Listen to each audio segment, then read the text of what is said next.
Hi, my name is Goldman. I'm the director and founder of Goldman and Associates. Our firm has a primary focus on family law issues here in Michigan. And today we're going to continue our video series designed to educate the public, so please subscribe to our channel. If you are the recipient of a default judgment of divorce, what are you going to do? What's the appropriate thing to do? What should you do in order to deal with this? Now, there's different things that cause a default. It could be that you got the papers, you looked at them, you didn't think there was anything to fight about, and so a default was entered against you, and that's because you chose to do nothing. In that circumstance, the likelihood is that there's not a whole lot to fight about anyway, because if there was, you would have taken some action.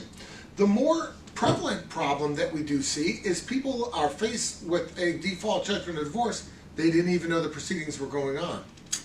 Maybe they are not home routinely. Maybe they were served with substituted service. Maybe they're estranged and they really don't have much of a relationship with their ex. They have a relationship with the kids, but not with the ex. And then all of a sudden there's an onerous judgment entered against you. What do? Well, step number one, you've got to call your lawyer. Call your lawyer immediately, because there are time-sensitive things that have to be done in order to hope to have an effective overturning of the judgment.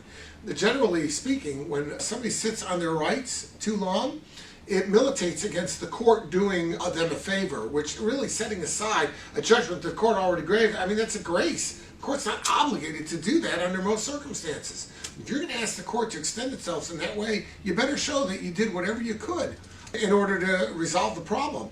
And that does not involve sitting on your hands for 2 years and then waking up and saying, oh, I better set this aside. So don't do that. Number one, contact your lawyer to find out the timetables and the procedure. And number two, you have to file a motion to set that default aside. In order to do that, your lawyer's going to prepare that motion, but he's going to have to go show that there's a meritorious defense and there's some legitimate reason why you didn't respond.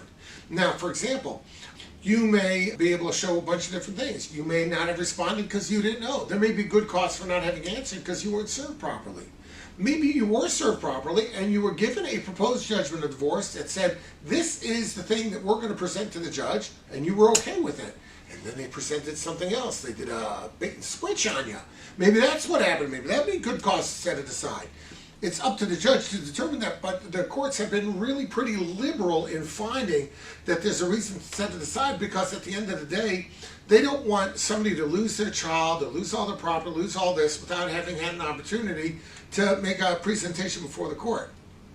That said, if you knew about the proceedings, you let them go anyway, and you're complaining about it, like a Monday morning quarterback complaining after it's over, understand that you might get some resistance from the court, and you're going to have to give the court some good reasons why the court should further extend itself in light of those particular circumstances. Now, if you have any questions about your case, reach out. We'll be glad to help you out.